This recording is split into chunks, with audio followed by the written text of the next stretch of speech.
तो सीधे जुड़ते हैं हम खान सर से। बहुत बहुत स्वागत है खान सर आपका। और आप, ऐसा लग रहा है कि अब पूरे देश में खान सर के नाम से फेमस हैं और पाकिस्तान से भी बहुत प्यार आपको मिलता है, हम देखते हैं वहाँ से भी।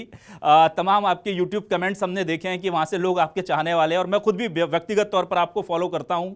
खान सर, आज आपको हमने तकलीफ और आपका समय इसलिए सिर्फ लिया है कि लोगों के बीच में बहुत भ्रम है। मध्य प्रदेश, छत्तीसगढ़ जैसे अंचल जहां पर ज्यादातर ग्रामीण आबादी है, वहां पर कोरोना को लेकर के इतना ज्यादा डर है कि अगर कोई छींक भी देता है तो उसे लगता है कि बस 2-4 दिन का मेहमान हूं।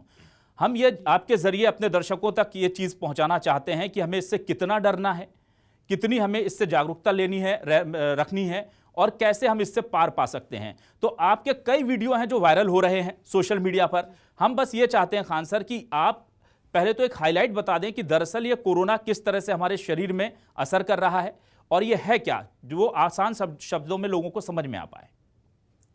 सर देखिए, कोरोना एक्चुअली ये हमारे ना रेस्पिरेटरी सिस्टम को डैमेज करता है, इतना तो सबको पता चल गया। लेकिन सबसे बड़ा चीज क्या है ना कि आजकल लोगों के अंदर एक बहुत इतना बड़ा डर बन गया है ना। इस कोरोना का सबसे बेहतर अगर कोई दवा है तो जैसे लोग कह रहे हैं कि रेमडेसिविर, हम आपके मध्य प्रदेश के न्यूज देख रहे थे, वहां रेमडेसिविर 1 लाख का बिक रहा था। जबकि सबसे बड़ा अगर कोई दवा है तो हमारा आत्मविश्वास।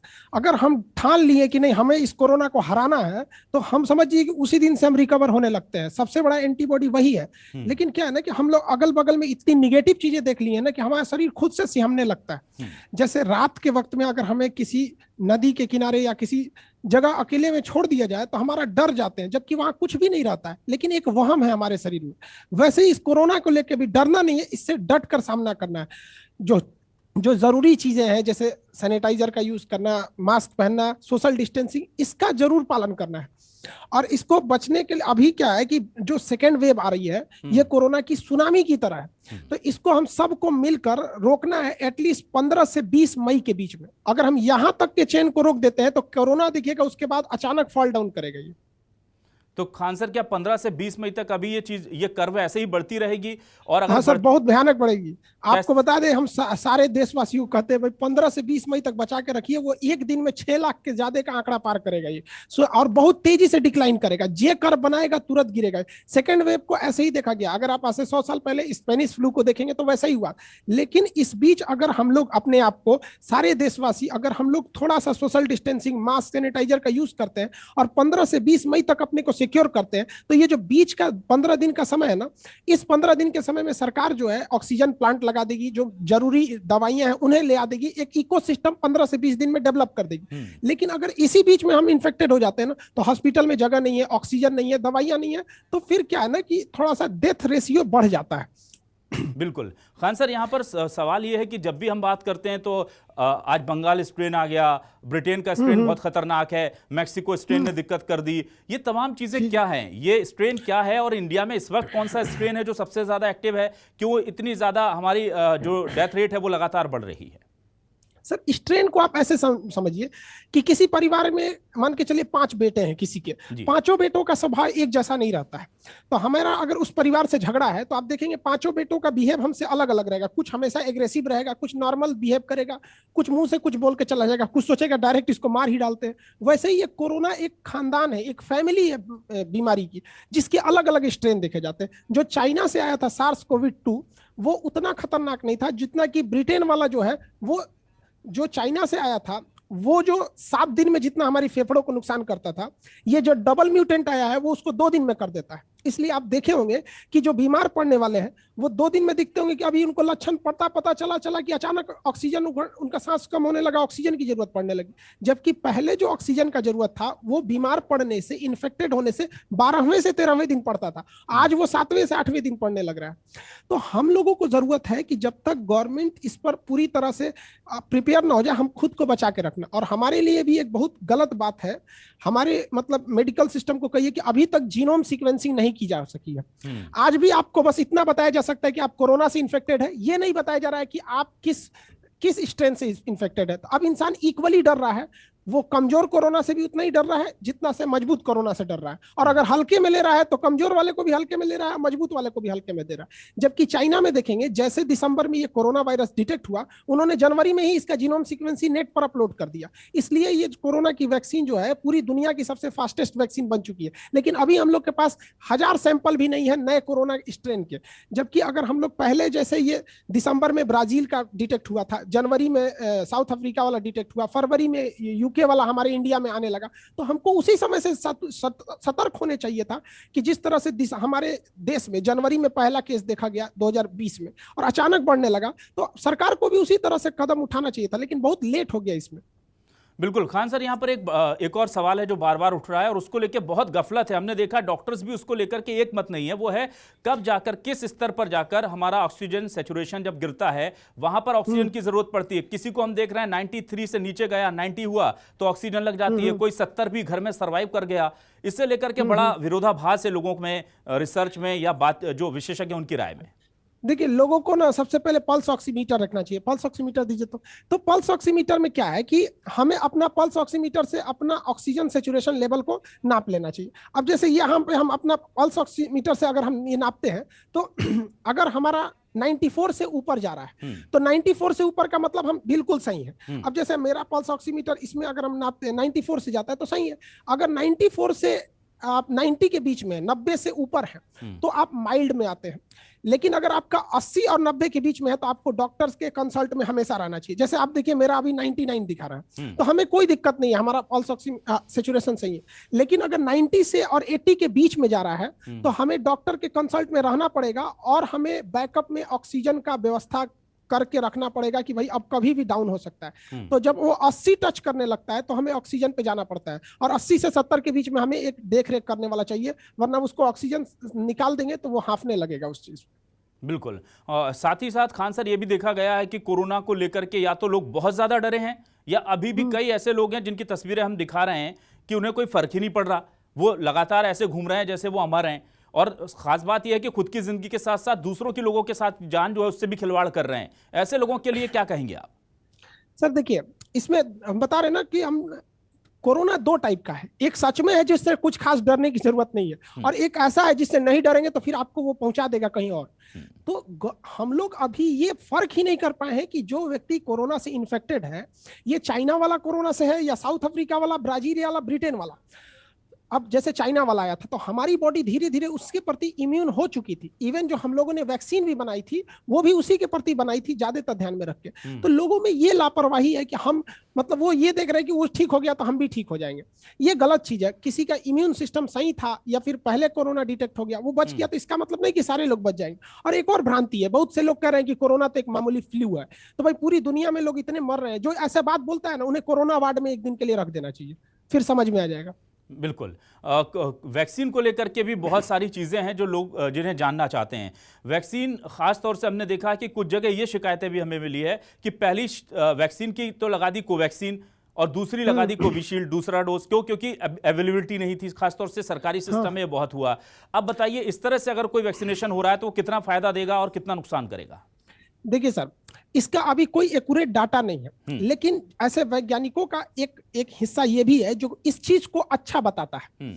जैसे वैक्सीन क्या है, जैसे मान के चलिए हमें जंगल में छोड़ दिया गया, हमारे पीछे कुछ जानवर लग गए, तो हमारे पैरों में जूते रहने चाहिए ताकि हम भाग सके। अब नंगे पैर भागने से अच्छा है ना कि एक पैर में दूसरा जूता, एक पैर में कोई दूसरा जूता, तो भी हम भाग सकते हैं। ऐसा नहीं है कि नहीं भाग सकते हैं। तो कहीं कहीं तो ये चीजें जो है ना ये नुकसान नहीं करेगी। लेकिन हाँ, जब तक हमारे पास स्टडी नहीं हो जाता है, उसका डाटा नहीं आ जाता है कि एक कोवैक्सीन और एक कोविशील्ड के लगने से ज्यादा इम्यूनिटी आती है या कम आती है, तब तक के लिए ये कहना ठीक नहीं है कि भैया ये ज्यादा कारगर है। लेकिन ये गलत उतना नहीं है जितना मतलब इसको लोग डर जा रहे हैं कि नहीं हमें एक कोविशील्ड में लग गया, एक कोवैक्सीन। दोनों का काम है बस ये क्या करना, हमारे शरीर में एंटीबॉडी को डेवलप करना।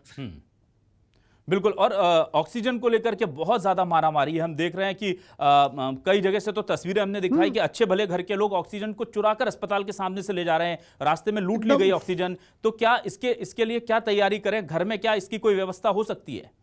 देखिए, घर में करने के लिए लोगों को कहते हैं कि आप जो ऑक्सीजन सिलेंडर चुरा के ले जा रहे हैं, जी। ये ऑक्सीजन सिलेंडर कितना दिन काम है? 2 से 3 घंटा रोक लेगा आपको। मतलब 2 से 3 घंटा आप जो ऑक्सीजन चुरा के रख ले रहे हैं, इससे आपका मरीज ठीक हो जाएगा। उससे चुराने से बेटर है कि आप 3-4 वैकल्पिक लोगों से कांटेक्ट में रखिए जो डीलर है ऑक्सीजन के। उसको स्टोर करने से अच्छा कि इसके पास नहीं होगा तो उसके पास होगा, वो लोग का लिंक होता है, वो दिला देंगे आपको। एक ये कर सकते हैं। दूसरी बात कि अगर आपका ऑक्सीजन लेवल अचानक से नीचे नहीं गिर जाता, ऐसा नहीं कि अचानक 60 हो गया, तो जैसे मान के चलिए किसी का 90 है तो उसका 85 आएगा, तो उस समय वो प्रोन पोजीशन पे सो सकता है, मतलब उल्टा लेट जाए और सीने के नीचे तकिया लगा ले। तो हमारे जो फेफड़े होते हैं ना, इसके 30% ऐसे जो टिश्यू होते हैं वो हमेशा रेस्ट पोजीशन पे रहते हैं, वो इमरजेंसी के लिए बनाए रहते हैं। तो जब हम उन्हें तकिया से दबाते हैं, आप देखते होंगे किसी का एक्सीडेंट हो जाता होगा तो वगैरह इससे सलाह जाता है, तो उसमें क्या आता है कि वो एक्स्ट्रा ऑक्सीजन जनरेट करने लगते हैं। तो हम लोग 4-5% वहां से इंक्रीज कर सकते हैं जो चुरा के कर रहे हैं। तो ये गलत बात है। और रही बात, हम सारे आपको बताते हैं, हम लोग के यहाँ गांव में क्या होता था ना, कभी कभी बारात आती थी तो खाना, शादी में खाने घट जाते थे, तो खाना बनाने कैसे, तो बुजुर्ग लोग क्या करते थे ना, कोई प्रोग्राम कर देते थे कि भाई तुम शास्त्र सुनाओ, हम भी शास्त्र सुनाते हैं, तुम कुछ श्लोक सुनाओ, हम कुछ श्लोक सुनाते हैं, लड़की वाला लड़का वाला, लोग इसी में बिजी हो जाते थे। उधर बावर्ची को कहते थे तुम तेजी से खाना बनाओ, 1 घंटा इसमें लग जाता था। तो बुजुर्ग लोग आते थे, अरे भैया मेहमान है, पहले खाना खा लीजिए। तो उन्हें एहसास भी नहीं होता था कि खाना घट गया, उनका खाना मिल भी जाता था। तो लोगों को भी हम यही कहते हैं कि 15 मई तक आप अपने आप को बर्दाश्त कर लीजिए। 15 मई तक गवर्नमेंट का जो ऑक्सीजन का जो इकोसिस्टम, जो चेन बन रहा है, किसी को प्रॉब्लम नहीं आएगा ऑक्सीजन का 15 मई के बाद। लेकिन क्या है कि अभी सारे लोग भिड़ जाएंगे तो ये जो ऑक्सीजन प्लांट बन रहा है ये भी तब कम पड़ जाएगा। बिल्कुल जागरूक रहने की बहुत जरूरत है। खान सर, बच्चों को लेकर के सबसे ज्यादा अगर चिंता किसी परिवार में होती है तो बच्चों को लेकर होती है, बुजुर्ग और बच्चों को। बुजुर्गों पर बहुत असर हो रहा है, हम देख रहे हैं। बच्चों को लेकर ये कहा जा रहा है कि बहुत ज्यादा फेटल उनके लिए नहीं है, बहुत ही रेयर केसेस हैं, और बच्चे खुद से रिकवर कर रहे हैं। देखिए सर, होता क्या है ना कि जिनका बॉडी अभी बन रहा होता है, जनरेट हो रहा होता है, तो उनमें एंटीबॉडी की कोई कमी नहीं होती। जैसे अगर हम लोग जमीन से उठा के कोई सामान खा लेते हैं तो हमें इन्फेक्शन या खतरा हो सकता है। बट छोटे बच्चों में क्या होता है ना कि वो नीचे इसी खेलते रहते हैं, उनकी बॉडी में हमेशा सिक्रेशन होते रहता है, लाइसोजाइम वगैरह वगैरह, तो उनके अंदर नेचुरल सैनिटाइजर है, उनको कोई खतरा नहीं होगा यहाँ पर। ऐसा अभी तक स्टडी में यही देखा गया है। ये खतरा है किनको, जो एडल्ट हो गए हैं उनको। और अभी भारत में ज्यादातर खतरा किसको है, जो मध्यम वर्ग के लोग हैं, जो युवा पीढ़ी है। क्योंकि जितने ओल्ड वाले लोग थे, या तो ओल्ड वाले लोग बाहर निकलते नहीं है घर से, तो एक इस वजह से वो सुरक्षित है। दूसरा कि ज्यादातर ओल्ड एज वाले लोगों को अब वैक्सीन लग चुकी है, जिसकी पहली डोज। और एक चीज और कहना चाहेंगे, कुछ लोग पहली डोज लगा के ऐसे घूम रहे हैं जैसे उन्हें लग रहा है कर्ण की तरह कवच कुंडल मिल चुका है, पहली डोज से कुछ ना होने वाला है जी। जब तक दूसरी डोज ना लग जाए और 14 दिन और ना हो जाए तब तक आप सुरक्षित नहीं है। तो इसलिए फर्स्ट डोज लगा के अपने को शक्तिमान ना समझे। बिल्कुल। और इसके अलावा हम ये जानना चाह रहे थे, बहुत सारा कंफ्यूजन खान सर हम जब भी देखते हैं तो ये होता है कि किस तरह से असर करता है। कोई कहता है कि 30% लंग्स जो पहले 3 दिन में खराब कर देता है, कोई बताता है कि 50% लंग्स खराब हो जाते हैं, कोई कहता है कि ये ठीक भी हो जाए तो भी लंग्स तो गए आपके, कुछ कहते हैं नहीं रिकवरी हो जाती है। तो इसको लेकर क्या जानकारी है, साइंस क्या कहती है? देखिए साहब, अगर किसी बिल्डिंग को तोड़ दिया है तो कितना भी प्लास्टर करेंगे कुछ तो दिखेगा ना, तो पता चलेगा।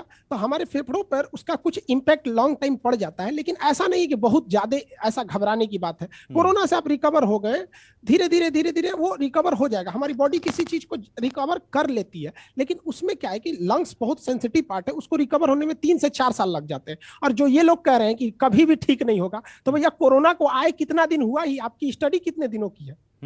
ये जो कोविड-19 है इसकी तो आपके पास मोटा मोटी 2 साल की भी स्टडी अच्छे से नहीं है आपके पास, तो आप कैसे कह सकते हैं कि जिंदगी भर आपको बर्बाद करेगा? ये तो वही बात होगी ना, हवा में तीर मार दिए, किसी के पास डाटा नहीं है तो कोई समझेगा हाँ भाई खराबी हो जाएगा। दूसरी बात कि कितना हमको कितना ज्यादा डैमेज करेगा, ये 2 चीजों पे डिपेंड करता है। पहला कि हम कितना जल्दी अपना ट्रीटमेंट चालू कर दिए, दूसरा कि हमारा इम्यून सिस्टम कितना अच्छा है। हम तो ऐसे लोगों को भी जानते हैं जिन्हें कोरोना हुआ, उन्हें पता भी नहीं चला, आइसोलेशन को में भी नहीं रहे, ऐसे घूमते रहे, 10 आदमी को कोरोना दिए और खुद ठीक हो गए, और जिनको ये दिए थे वो बेचारा डेथ कर गया। तो ये डिपेंड करता है कि हमारा इम्यून सिस्टम कैसा है। तो इसमें हमारी आयुर्वेदिक चीजें काम कर रही हैं। ये देखा गया है कि जो शाकाहारी भोजन ले रहे हैं लोग, उनमें फाइबर की चीजें ज्यादा होती है, रेशा जैसे विटामिन सी हो गया, नारियल का पानी हो गया, संतरा हो गया, ये सब चीजें हो गई, इसलिए इम्यून सिस्टम को बढ़ाती है।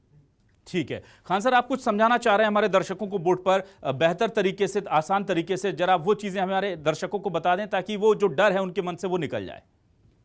देखिए कई लोग को मतलब अभी के वक्त में ना फेस शील्ड भी बहुत ज्यादा, एक तरह से कहिए कि मास्क जैसे फेस शील्ड के भी लेना जरूरी। जैसे ये कोरोना है ना, तो कोरोना के बाहर जो स्पाइक प्रोटीन रहते हैं ना, ये वाले, ये सबसे ज्यादा खतरनाक है। जो हमारी वैक्सीन बन रही है ना, वो इसी स्पाइक प्रोटीन को लॉक कर देगी। तो वैक्सीन क्या करती है, इस स्पाइक प्रोटीन को लॉक कर देती है, ना कि कोरोना को मारती है। जबकि जो सैनिटाइजर है या जो साबुन होता है, ये स्पाइक प्रोटीन और इसके बाहरी खोल को ही नष्ट कर देता है। तो एक तरह से देखिएगा तो सैनिटाइजर ज्यादा काम करता है, लेकिन क्या है कि आप उसे डायरेक्ट पेट में नहीं ले जा सकते हैं, फेफड़ा में नहीं ले जा सकते, वरना फिर उसको भी नुकसान कर देगा। तो हमें अपने हाथों को अच्छे से धोते रहना है, मास्क लगा के रखना है, फेस शील्ड का प्रयोग ज्यादा करना है।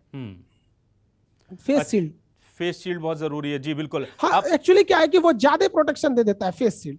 फेस शील्ड में क्या हो गया कि जैसे यहाँ पे फेस शील्ड है, तो हम नहीं बचा सकते, तो ये और हमने ऐसा फेस शील्ड लगा दिया, तो कभी लापरवाही भी हो जाती है ना, तो हम लोग गलती से भी अपने नाक कान को नहीं छुएंगे, टच करने का सवाल ही नहीं पैदा होता है। और इसको बार बार आप ना, मतलब एक नॉर्मल मिलता है, इस पे सैनिटाइजर का स्प्रे कर दीजिएगा, तो ये फिर से सही हो जाता है। बिल्कुल। खान सर, अब आपने जब बताया कि सैनिटाइजर से कितना फायदा होता है, इसको लेकर के एक मिथक है जो लंबे समय से चला आ रहा है कि जो लोग अल्कोहल ड्रिंक करते हैं वो काफी हद तक सेफ हैं, ये कहा जाता है, और बहुत जबरदस्त पीठ ठोक करके कहा जाता है कि नहीं, हम तो भाई अल्कोहल ले रहे हैं तो हम उतने ज्यादा एक्सपोजर में नहीं है इसके। देखिए, अल्कोहल लेने वाले लोगों को कहना चाहिए कि भाई कम से कम आप इतना तो पढ़े होंगे कि जब आप अल्कोहल लेते हैं वो आपके पेट में जाता है, फेफड़े में नहीं जाता है, और कोरोना वायरस फेफड़े में नुकसान कर रहा है। ये तो अजीब बात करते हैं ये लोग, को क्या समझ में आता है इनको? अल्कोहल पेट में जा रहा है जी। आप अल्कोहल को ऐसे हाथ में चुल्लू में तो लेके पीते नहीं है वहां पे। हाँ, ये बात है कि अल्कोहल की मात्रा मुंह में जो रहेगा उसको वो डिस्ट्रॉय कर देगा, लेकिन वो पेट में जा रहा है, आपके फेफड़े में नहीं जा रहा है। कोरोना वायरस फेफड़े को इन्फेक्ट करता है। ऐसे लोग गलत है। जो कुछ लोग कह रहे हैं सिगरेट पीने वाले को नहीं हो सकता, ये अपने पीने का एक बहाना ढूंढ रहे हैं और कुछ नहीं। बिल्कुल। खान सर, यहाँ पर एक चीज और बताइए कि जो कोरोना से जो लोग ठीक हो गए हैं, क्या उनको भी दोबारा होने का चांसेस है, और है तो बिल्कुल चांसेस है जी।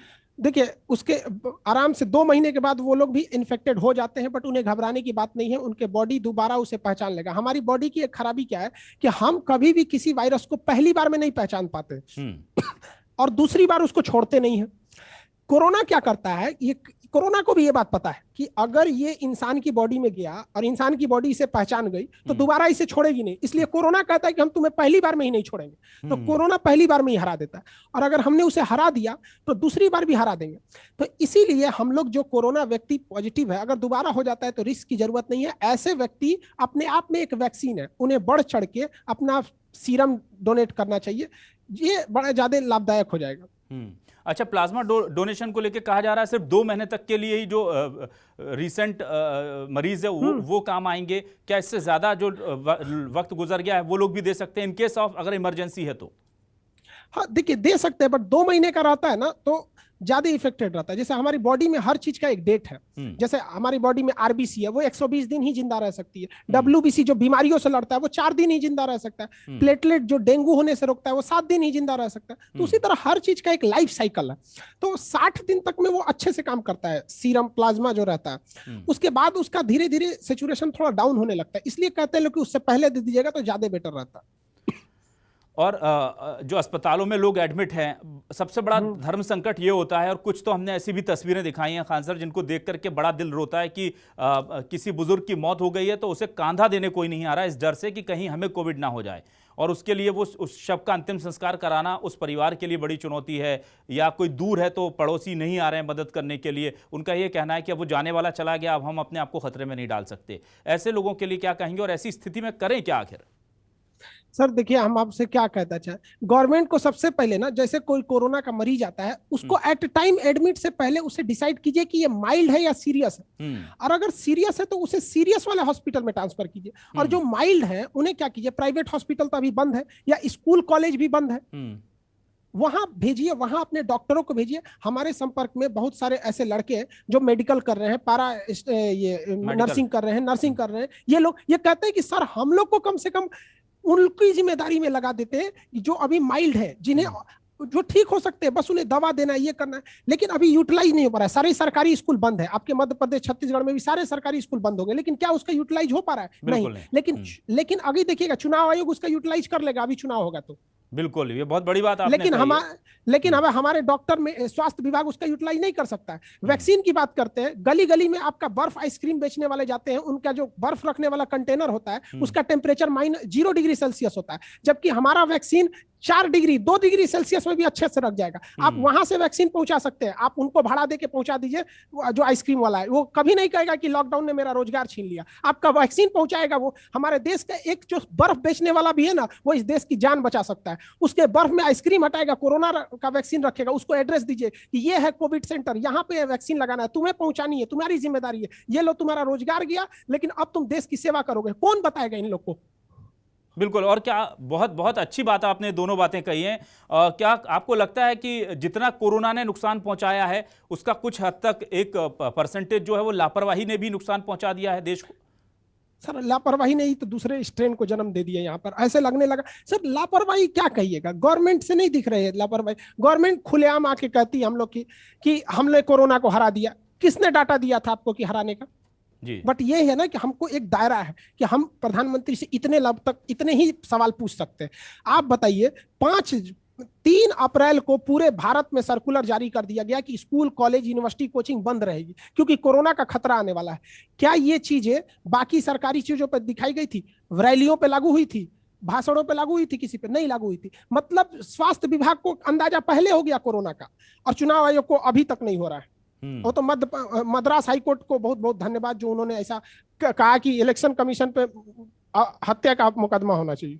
बिल्कुल, ये वाकई में बहुत बड़ी चीज़ है। हमारे यहाँ मध्य प्रदेश में भी एक दमोह उपचुनाव हुआ जिसमें हज़ारों लोगों की भीड़ रहती थी और उस दौरान तमाम हमारे राजनेता वहाँ लगे रह गए और यहाँ कोरोना ने इतना विकराल रूप धारण कर लिया है कि अब शमशान में चिता जलाने के लिए लकड़ी नहीं है और कब्रिस्तान में जेसीबी से कब्रें खुद रही हैं।